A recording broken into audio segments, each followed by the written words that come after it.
নমস্কার। আমার কাছে দূরে দেশে বিদেশে ছড়িয়ে থাকা সকল শ্রোতা বন্ধুকে অনেক অনেক স্বাগত জানাই audio story with Moumita YouTube চ্যানেলে।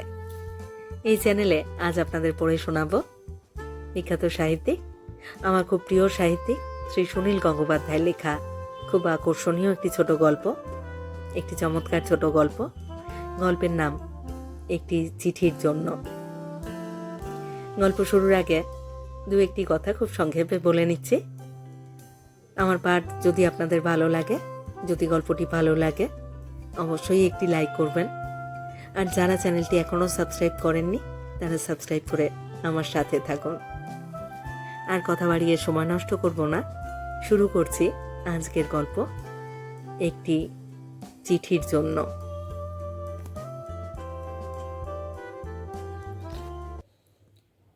পোস্টম্যান এলো ঠিক 1:30টায়। এইরকম কদাচিৎ ঘটে। অন্যদিন 1টা থেকে 1:30টার মধ্যে পোস্টম্যান আসে বলে যে আজও সেই সময়ের মধ্যে আসবে তার তো কোনো মানে নেই। এক আধ দিন তো দেরি হতেই পারে।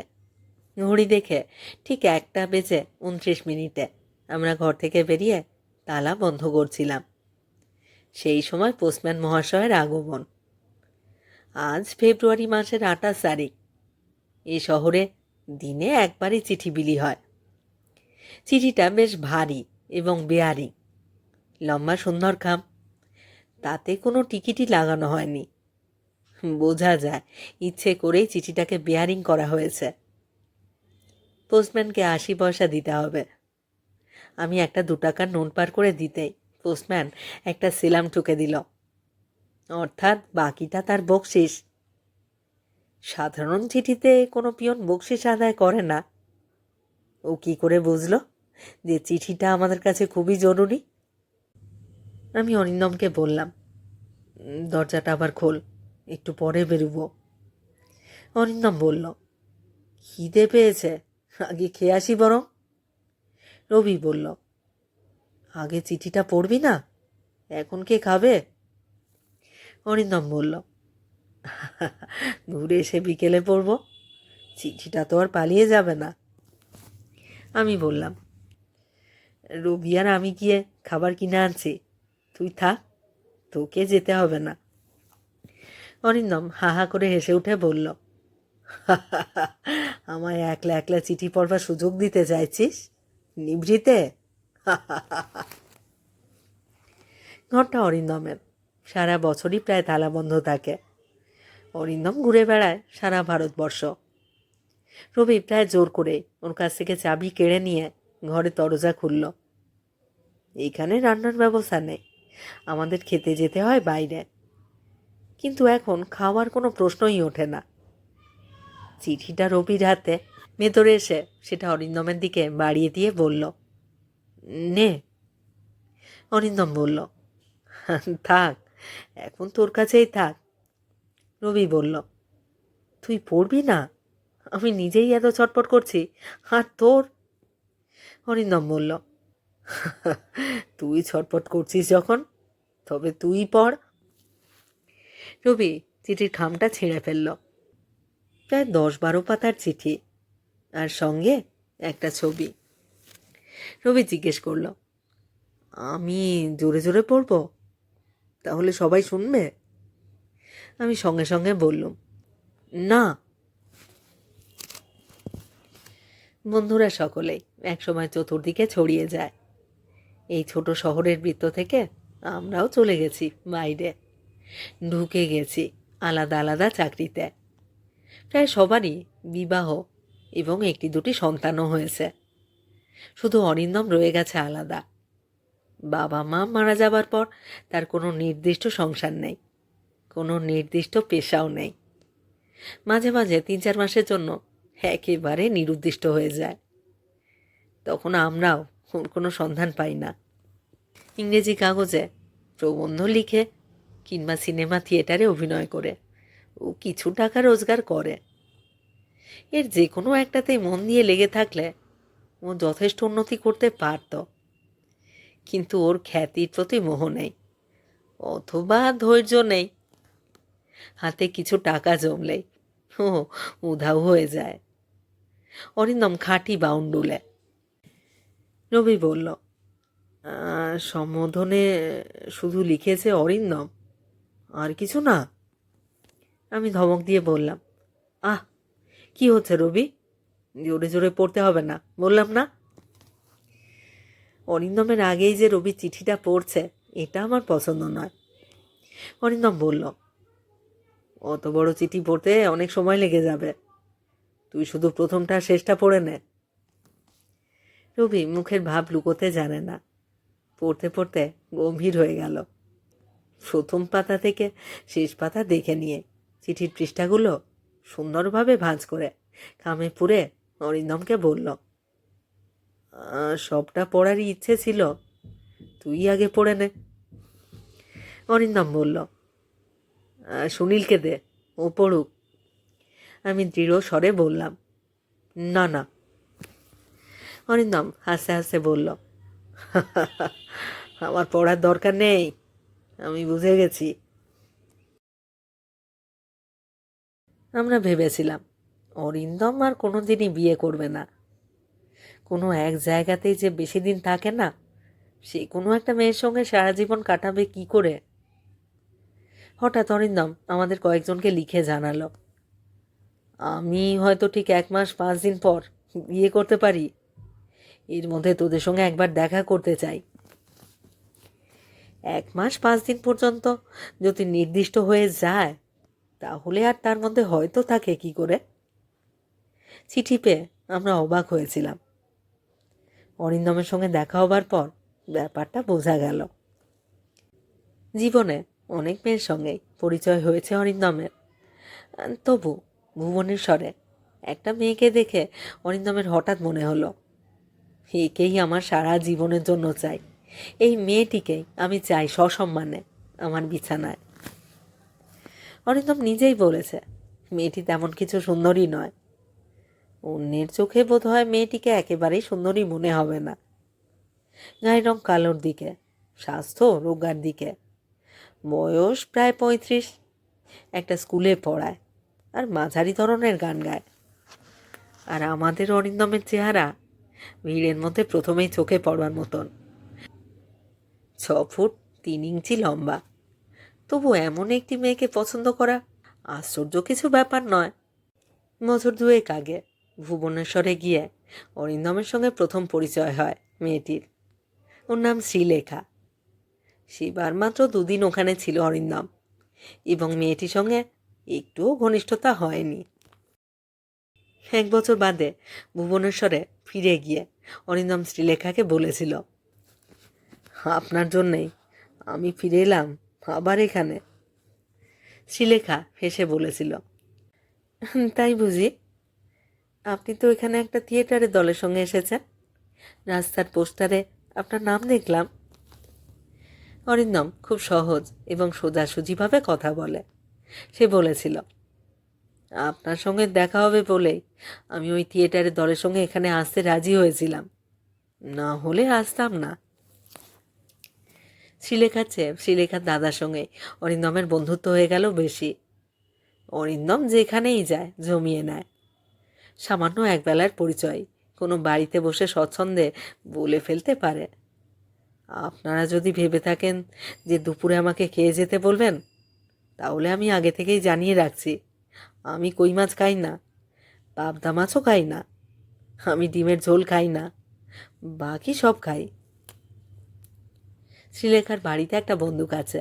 গত 10 বছরের মধ্যে সেই বন্দুক একবারও ব্যবহৃত হয়নি। অরিন্দম সেই বন্দুকটা দেখে শ্রীলেখার দাদাকে বলল, হ্যাঁ চলো আর শিকার করে আনি।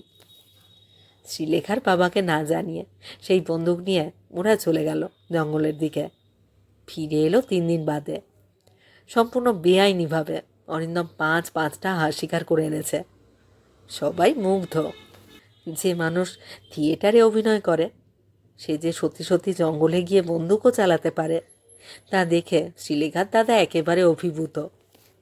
শুধু তাই নয়, শ্রীলেখার ছোট ভাইয়ের সাইকেলটা নিয়ে চালাতে গিয়ে অরিন্দম চলন্ত সিটের উপরে দাঁড়িয়ে উঠল, একেবারে সার্কাসের কায়দা।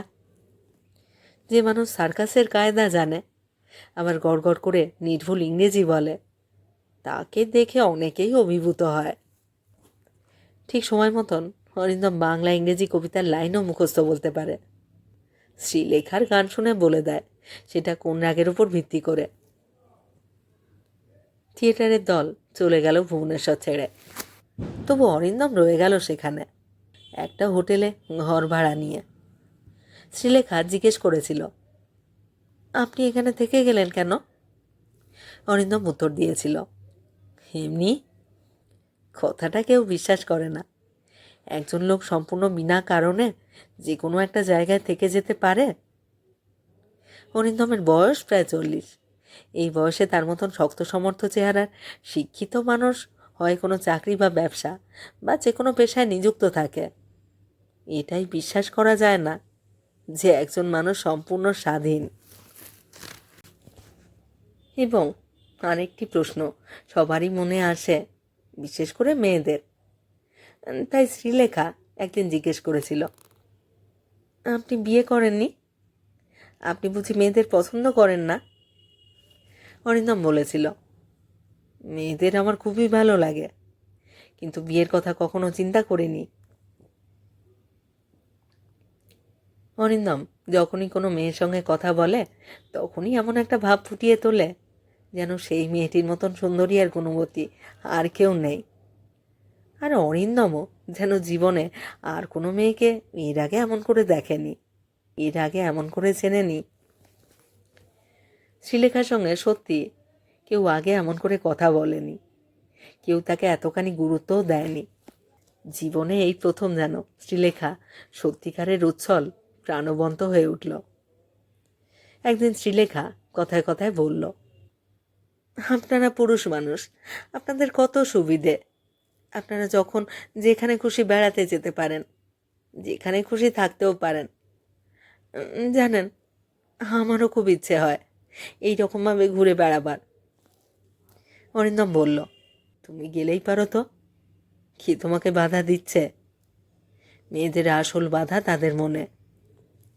শ্রীলেখা বলল, মোটেই না, মেয়েদের পক্ষে অত সহজ নয়, অনেক রকম বাধা আছে, আপনারা বুঝবেন না। অরিন্দম বলল, এই তো কালই আমি শিমলিপাল জঙ্গলের দিকে চলে যাচ্ছি। তোমরা এতদিন উড়িষ্যায় আছো, এখনো শিমলিপাল দেখোনি? শ্রীলেখা বলল, জানেন, জঙ্গল দেখতে আমার দারুণ ভালো লাগে, আমায় নিয়ে যাবেন? অরিন্দম একটু থেমে আবার তারপর হেসে বলল, তোমার দাদার সঙ্গে যদি আমার বন্ধুত্ব না হতো তাহলে ঠিক নিয়ে যেতাম, কিন্তু অসীম দুঃখ পাবে যে। কোনো বন্ধুর মনে আমি দুঃখ দেবার মতো কোনো কাজ করি না। শ্রীলেখা বলল, কেন? আমি আপনার সঙ্গে গেলে দাদা দুঃখ পাবে কেন?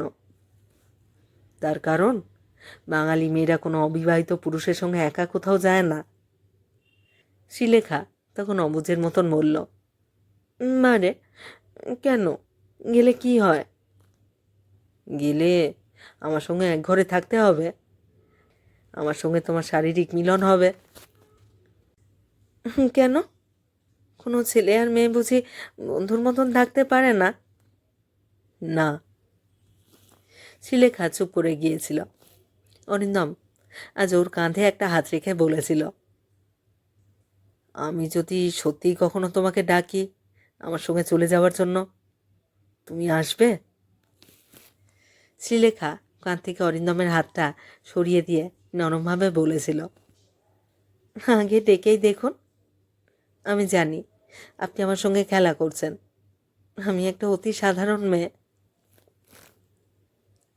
এরপর ভুবনেশ্বর ছেড়ে মাস 6 ধরে ভারতবর্ষের বিভিন্ন শহরে ঘুরল অরিন্দম। বোম্বে, ঔরঙ্গাবাদ, লখনৌ, দুর্গাপুর, কানপুর, সব জায়গাতেই তার বন্ধুবান্ধব আছে। অনেক মেয়ের সঙ্গেও ঘনিষ্ঠতা আছে, তাদের সঙ্গে আরও বেশি করে মিশল। তারপর সে একদিন আবিষ্কার করল যে এত ঘোরাঘুরির মধ্যে তার বারবার মনে পড়ছে সেই একটা কথা, আপনি আমার সঙ্গে শুধু খেলা করছেন, আমি একটা অতি সাধারণ মেয়ে। এই কথাটা বলবার সময় শ্রীলেখা মুখটা ফিরিয়ে নিয়েছিল, ওর চোখে কি জল এসে গিয়েছিল।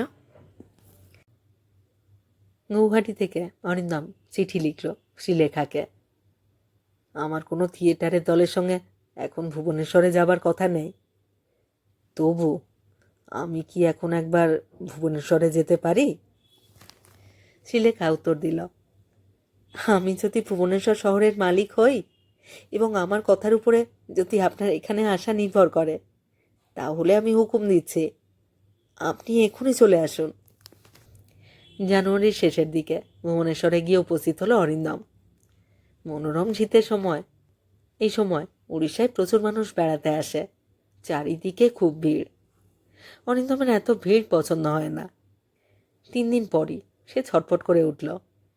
শ্রীলেখাকে বলল, কালই আমি চলে যাব, আজ আমি বিদায় নিতে এসেছি। শ্রীলেখা বলল, না, আপনি যেতে পারবেন না, এত তাড়াতাড়ি। অরিন্দম বলল, আমি তো ট্রেনের টিকিট কেটে ফেলেছি। তাহলে আপনি এখন এলেন কেন, হঠাৎ এই 3 দিনের জন্য? কি জানি, হঠাৎ ইচ্ছে হলো, তাই চলে এলাম। দুপুরে ট্রেন। সকালবেলা শ্রীলেখা চলে এলো অরিন্দমের হোটেলে। ওর দরজার সামনে দাঁড়িয়ে বলল, দেখতে এলাম আপনি সত্যি চলে যাচ্ছেন কি না। আপনি আমার হুকুম নিয়ে এখানে হাজির হয়েছিলেন, এখন আমার বিনা অনুমতিতে চলে যাচ্ছেন। ওর হাত ধরে ঘরের ভিতরে টেনে এনে ওকে চুমু খেলো অরিন্দম, বেশ অনেকক্ষণ ধরে। প্রথম দিকে একটু বাধা দেবার চেষ্টা করেও শেষ পর্যন্ত অরিন্দমের বুকে হেলান দিল শ্রীলেখা। তারপর শ্রীলেখাকে আলিঙ্গনাবদ্ধ রেখে বলল, আমি কিন্তু আজ সত্যিই চলে যাব। তার আগে 2-1 কথা বলি। বিয়ের প্রস্তাব কি করে জানাতে হয় আমি জানি না, তাই সোজাসুজিই বলছি, আমি তোমাকে বিয়ে করতে চাই। আমরা দুজনে যেখানে খুশি ঘুরে বেড়াবো। কখনো বেশ দুঃখ কষ্টের মধ্যে পড়তে হবে তোমাকে, কখনো বা খুব বিলাসিতা করে কাটাবো। তবে খাওয়া পড়ার কোনো চিন্তা নেই তোমার। ভারতবর্ষের অনেক জায়গাতেই আমি মাসে 2000-2500 টাকা রোজগার করতে পারি, কখনো বা তার চেয়েও বেশি। আবার কোনো কোনো মাসে কিছুই না। আমাদের কোনো সন্তান হবে না অন্তত প্রথম 3 বছর, তারপর আমরা ভেবে দেখব। কি, তুমি রাজি? শ্রীলেখা স্তম্ভিতভাবে নির্বাক হয়ে রইল। অরিন্দম বলল, আমি তোমার বাড়িতেও জানাবো, কিন্তু তাঁদের মতামতে কিছুই যায় আসে না। তুমি রাজি কিনা সেইটাই হলো আসল কথা। আরও কিছুক্ষণ চুপ করে থেকে শ্রীলেখা বলল, আমাকে তুমি একটু ভেবে দেখতে সময় দাও। অরিন্দম বলল, আমি কিন্তু দুমদাম করে জীবনের বড় বড় ব্যাপারে সিদ্ধান্ত নিয়ে ফেলি, তুমি তা পারছো না। ঠিক আছে, পরে তোমাকে তৈরি করে নেব। আর শোনো, আমাকে বিয়ে করলে তোমাকে চিরকাল রান্না করতে হবে না, আমি নিজে খুব ভালো রান্না জানি, প্রায়ই আমি তোমাকে রেঁধে খাওয়াবো। আমার জামা কাপড়ও কাচতে হবে না, প্রত্যেক দিন স্নানের সময় আমার নিজের জামা কাপড় কাচা অভ্যেস। বিবাহিত জীবনে আমরা দুজনে সমান সমান হয়ে থাকব। আর তোমার ভেবে দেখতে কতদিন সময় লাগবে? বাবা তো এখন ভুবনেশ্বরে নেই। বললাম তো, তোমার বাবা কিংবা দাদার মতামতটা এখানে এত জরুরি নয়। আগে তোমার নিজের মনকে জিজ্ঞেস করো, সেটাই আসল ব্যাপার। আমাকে তো আগে কেউ বিয়ে করতে চায়নি। আমিও আগে কোনো মেয়ের কাছে বিয়ের প্রস্তাব দিইনি। তবে তোমাকে এই কথাও জানিয়ে রাখছি, এর আগে অন্তত 3জন মেয়ে আমাকে বিয়ে করতে চেয়েছিল, আমি রাজি হইনি। লক্ষ্মীটি, তুমি আমাকে একটু ভেবে দেখার সময় দাও, আমার চাকরি তো ছাড়তে হবে। হ্যাঁ, তা তো হবেই, কিন্তু তুমি কতদিন সময় চাও? 1 মাস। বেশ, ঠিক আছে, আজ 31শে জানুয়ারি, তোমাকে সামনের মাসটা পুরো সময় দিলাম। আমি কিন্তু তোমায় গয়না দিতে পারবো না, তার বদলে নতুন নতুন জায়গা উপহার দেব। প্রথমেই আমরা যাব তিহরি গাড়োয়ালে। আচ্ছা, আমি ঠিক 1 মাসের মধ্যে তোমাকে চিঠি লিখে জানাবো। কিন্তু কোথায় লিখব, কোন ঠিকানায়? আমার বাড়িতে? আমার একটা বাড়ি আছে, সেই বাড়ির তালার দুটো চাবি থাকবে দুজনের কাছে। তুমি যেদিন খুশি সেখানে ফিরে যেতে পারবে। বিদায় নেবার সময় অরিন্দম বলেছিল, আচ্ছা বেশ, আমি কিন্তু ঠিক 1 মাস অপেক্ষা করব তোমার চিঠির জন্য। তবে মনে রেখো, সামনের মাসটা ফেব্রুয়ারি, 28 মাস। 2 দিন কম, 2 দিন কম পেলে তোমার চলবে তো?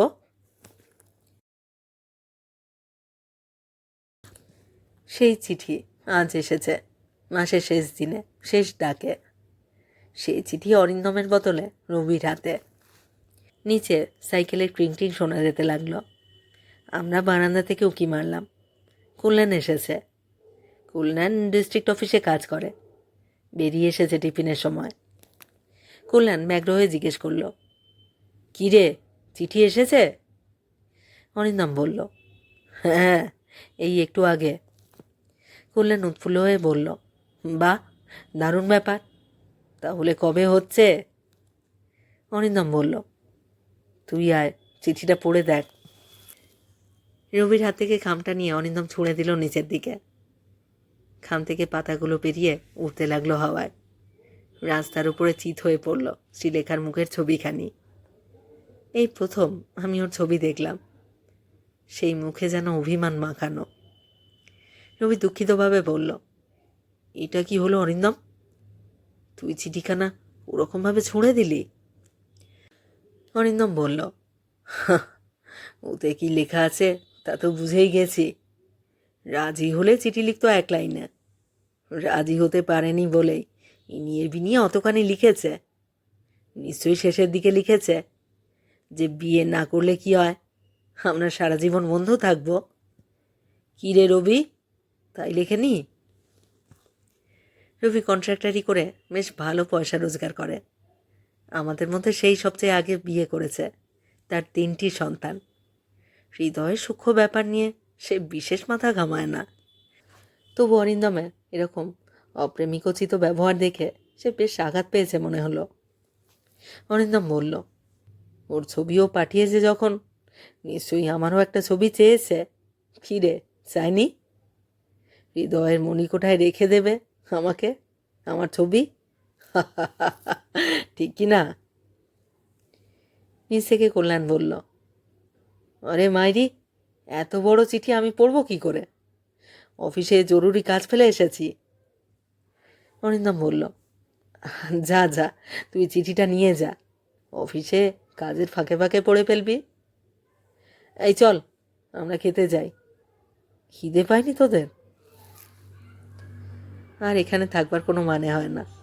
আমি কল্যাণকে বললাম, কল্যাণ তুই দাঁড়া, আমরা আসছি। তালা বন্ধ করে আমরা বেরিয়ে এলাম বাইরে। কল্যাণকে অনুরোধ করলাম আমাদের সঙ্গে হোটেলে খেয়ে নেবার জন্য। কল্যাণ রাজি নয়, অফিসে ওকে এক্ষুনি বেরোতে হবে। শুধু খবরটা জানবার জন্য এসেছিল। অরিন্দম আর রবি একটু সামনে সামনে যাচ্ছে। কল্যাণ আমাকে ডেকে ফিসফিস করে জিজ্ঞেস করলো, রাজি হয়নি বুঝি? আমি বললাম, তাই তো মনে হচ্ছে। কিন্তু অরিন্দম এত হাসছে কেন? অরিন্দম দারুণ অহংকারী, তুই তো জানিস। জীবনে এই প্রথমবার। মেয়েটি বোধহয় ঝুঁকি নিতে সাহস পেল না শেষ পর্যন্ত। মেয়েটা চুলোয় যাক, তার কথা আমি ভাবছি না। কিন্তু অরিন্দমের মতন অমন তেজি ছেলে, তাকে সামান্য একটা মেয়ে প্রত্যাখ্যান করবে? তোরা কিন্তু অরিন্দমকে একটু চোখে চোখে রাখিস। আমাদের দুজনকে আলাদাভাবে কথা বলতে দেখে অরিন্দম থেমে গেল। কাছে এসে কৌতুক মাখা মুখে বলল, এই সুযোগে তোরা কিন্তু আমার পিঠ চাপড়াবার চেষ্টা করিস না। সমবেদনা টেদনা আমার সহ্য হয় না। আমি মেয়েটার জন্য পাগলও হব না, আর মদ খেয়ে দেবদাসও হয়ে যাব না। একবার একটু বিয়ে করবার ইচ্ছে হয়েছিল, মেয়েটা রাজি হলো না, ব্যাস চুকে গেল। কল্যাণ জিজ্ঞেস করলো, কেন, যদি আবার কোনো মেয়েকে পছন্দ হয়? অরিন্দম বলল, কেন রে, তুই কি আমার জন্য আবার পাত্রী দেখা শুরু করবি নাকি? পাঞ্জাবি দাওয়ায় আমরা কষা মাংস আর রুটি নিয়ে বসে গেলাম। এরা দারুণ রান্না করে। কাঁচা পেঁয়াজ আর কাঁচা লঙ্কা এরা যত ইচ্ছে ফ্রিতে দেয়। অরিন্দম পরপর 4-5টা কাঁচা লঙ্কা কচকচ করে চিবিয়ে খেয়ে ফেলল। তারপর বলল, ধুর, লঙ্কাগুলো একদম বাজে। আমি ভেবেছিলাম খুব ঝাল লঙ্কা, খেয়ে আমার চোখ দিয়ে জল ঝরবে, আর তোরা ভাববি আমি মেয়েটা দুঃখে কাঁদছি।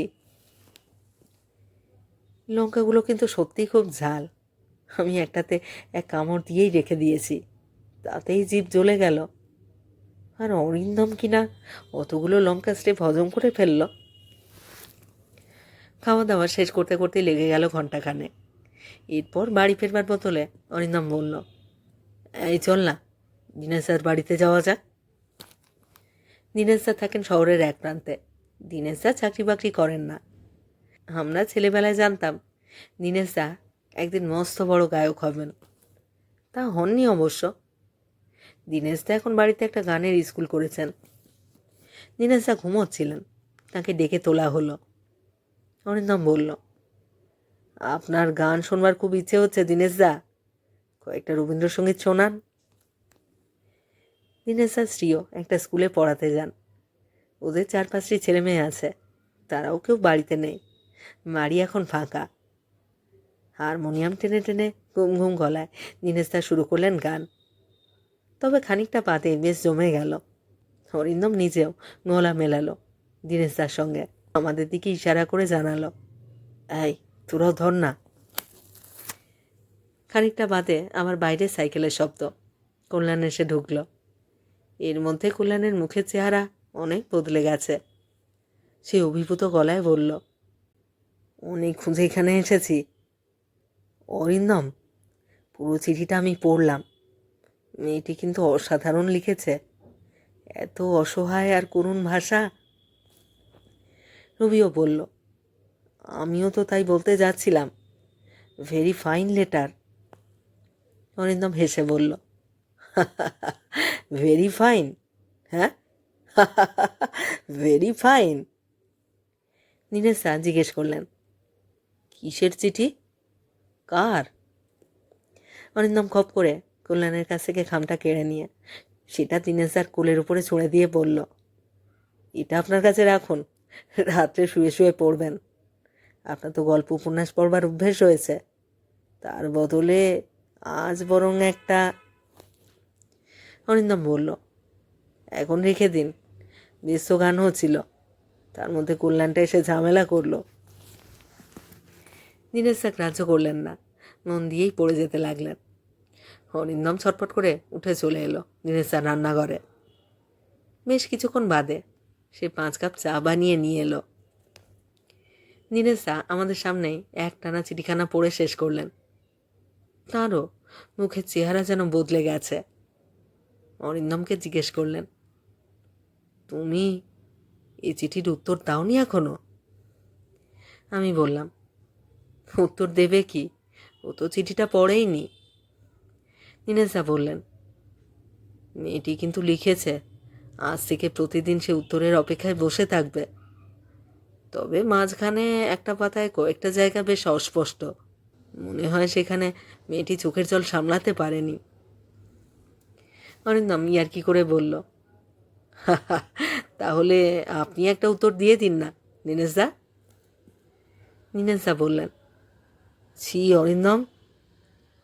অরিন্দম বলল, সবাই গল্প ভালোবাসে, আপনাদের জীবনে কোনো গল্প নেই, তাই আপনারা এটাকে বেশ একটা করুণ ব্যর্থ প্রেমের কাহিনী বলেই ধরে নিচ্ছেন। কিন্তু আমার কাছে সেরকম কিছুই নয়। একটি মেয়েকে বিয়ে করতে চেয়েছিলাম, সে রাজি হয়নি, ব্যাস ফুরিয়ে গেল। দীনেশ দা বললেন, অত সহজে কিন্তু ফুরোয় না। কারুর কোনো প্রিয়জন মারা গেলে সে যদি একবারও না কাঁদে, তাহলে সেটা যেমন মোটেই স্বাভাবিক নয়। অরিন্দম বলল, হেই রে, আপনিও উপদেশ দিতে শুরু করলেন দীনেশ দা। এই চল উঠে পড়ি, এবার উঠে পড়ি। অরিন্দম আর দাঁড়ালো না, বেরিয়ে গেল। কল্যাণ কিন্তু ছাড়লো না, জোর করে নিয়ে গেল ওর বাড়িতে। কল্যাণ খুব ভালো চাকরি করে না, কিন্তু ওর বাড়িটি খুব সুন্দর, ছিমছাম সাজানো গোছানো। কল্যাণের স্ত্রী মালা বেশ শান্ত স্বভাবের। ওদের একটি মাত্র সন্তান, মায়ের ঘরে একজন প্রাইভেট টিউটর ওদের ছেলেকে পড়াচ্ছেন বলে আমরা গিয়ে বসলাম ওদের শোবার ঘরে। মালা প্রথমেই অরিন্দমকে জিজ্ঞেস করলো, আপনি শুনলাম বিয়ে করছেন, আমি কিন্তু বরযাত্রীদের সঙ্গে যাব। অরিন্দম বলল, বরযাত্রীদের সঙ্গে কেন? শুধু বরের সঙ্গে যেতে রাজি আছো কিনা বলো। মনে করো আমি কারুকেই নেমন্তন্ন করলাম না, শুধুমাত্র তোমাকে। মালা বলল, আহা, আপনার সব ব্যাপারেই ঠাট্টা। কল্যাণ গম্ভীর গলায় বলল, এই জানো মালা, আজ সেই মেয়েটির একটা চিঠি এসেছে। আমরা সবাই সেই চিঠি পড়েছি, কিন্তু ও নিজেই এখনো পড়েনি। মালার সঙ্গে সঙ্গে স্বামীকে বলল, তুমি পরের চিঠি পড়লে? অরিন্দম বলল, বেশ, তুমিও চিঠিখানা পড়ো, তাহলেই দোষ কেটে যাবে। মালা প্রথমে রাজি হলো না, যদিও বোঝা যায় তার কৌতূহল যথেষ্ট। শেষ পর্যন্ত সে চিঠিটা খুলল, তারপর শ্রীলেখার ফটোটির দিকে চেয়ে রইল অনেকক্ষণ এক দৃষ্টে। তারপর চিঠিটা খানিকটা পড়েই বলল, ওরে বাবা, এত বড় চিঠি! কল্যাণ বলল, হ্যাঁ জানিস তো, মালা আমাকে কিন্তু কোনোদিন এক পাতার বেশি চিঠি লেখেনি। তাও অমুক কেমন আছে, তমুক কেমন আছে, রাত্রে জানালা খুলে রাখবে না, টবের গাছে রোজ জল দেবে, এইসব কথায় ভর্তি। মালা কয়েক জায়গায় শুধু চোখ বুলিয়ে অবজ্ঞার সঙ্গে বলল, যাকে ভালোই হয়েছে, এই মেয়েটার সঙ্গে আপনাকে মানাতো না। অরিন্দম অমনি বলে উঠল, দেখলি তো, মালা কিন্তু ঠিকই বুঝেছে, এ মেয়ে তো, তাই বুঝতে পেরেছে ওই যে ওই মেয়েটির সঙ্গে আমাকে মানাতো না। মালা বলল, আমি কিন্তু সে কথা বলিনি, আমি বলেছি যে আপনার সঙ্গে মেয়েটিকে মানাতো না। রবি আমাকে ফিসফিস করে জিজ্ঞেস করলো, এই সুনীল, আজ সন্ধেবেলা একটু ড্রিঙ্ক করলে ভালো হতো না? কিনে আনবো একটা? কল্যাণ শুনতে পেয়ে চোখের ইশারা করে জানালো যে তার বাড়িতেও সবের অসুবিধে আছে। অরিন্দম এখানে বেশিরভাগ সময়ই থাকে না, সুতরাং পথে কারোর সঙ্গে দেখা হলে তারা অনেকক্ষণ কথা বলতে চায়। পুরনো ঘনিষ্ঠরা সহজে ছাড়তে চায় না। সুতরাং অন্তত আরও দুজন পড়ল চিঠিখানা। রাত 8টার পর নদীর ধারে নিরিবিলি একটা জায়গা দেখে বসলাম আমরা, সঙ্গে খাবার দাবার আর 2টো বোতল। আমরা সবাই ভেবেছিলাম অরিন্দমকে ইচ্ছে করে একটু বেশি খাইয়ে দিতে হবে, যাতে নেশার ঝোঁকে ও মনটাকে খানিকটা পরিষ্কার করে ফেলে, কান্নাকাটি করুক, অথবা মেয়েটির উদ্দেশ্যে রাগারাগি গালমন্দ যা হোক কিছু। কিন্তু অরিন্দম কোনো দিনই বেশি নেশা করে না, সেদিনও করল না। নানা রকম গান আর মজার গল্প করে যেতে লাগলো। অরিন্দম কথা বলতে শুরু করলে মুগ্ধ হয়ে শুনতেই হয়। কত জায়গায় গেছে ও, কত রকমের মানুষ দেখেছে। ওথেলোর মুখে নানান অ্যাডভেঞ্চারের গল্প শুনে ডেসিডোমিনা মুগ্ধ হয়েছিল। সবার অমতে বাড়ি ছেড়ে চলে এসেছিল ওথেলোকে বিয়ে করতে, আর শ্রীলেখা পারল না। তবু শ্রীলেখা নামে মেয়েটির জন্য আমার বেশ মায়া হলো। কেন যে রাজি হতে পারেনি তা বোঝাবার জন্যই অত বড় চিঠি লিখেছে। আর অরিন্দম সেটা পড়েই দেখল না, এটা যেন মেয়েটির প্রতি বড় বেশি শাস্তি। চিঠিটা লিখবার সময় মেয়েটিকে নিশ্চয়ই গোপনীয় জায়গা খুঁজতে হয়েছে। লেখার সময় ওর বুক কেঁপেছে, চোখে জল এসেছে, আর সেই চিঠিখানি কিনা ঘুরল 5 জনের হাতে হাতে।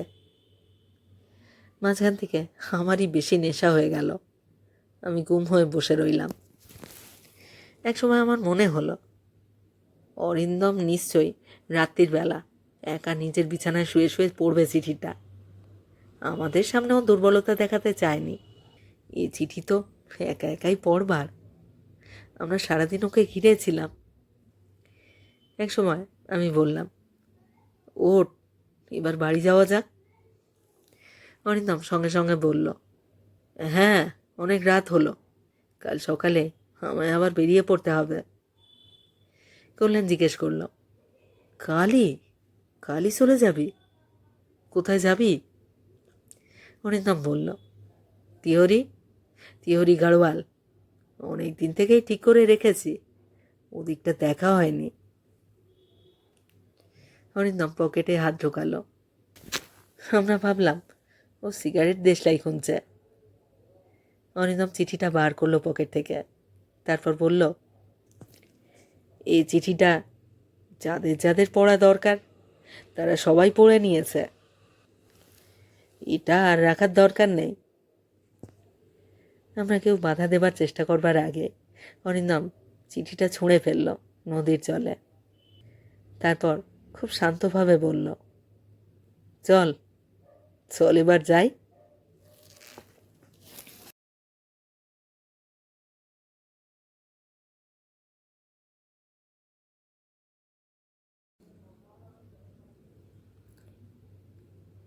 শেষ হলো আজকের গল্প, শ্রী সুনীল গঙ্গোপাধ্যায়ের লেখা গল্প একটি চিঠির জন্য।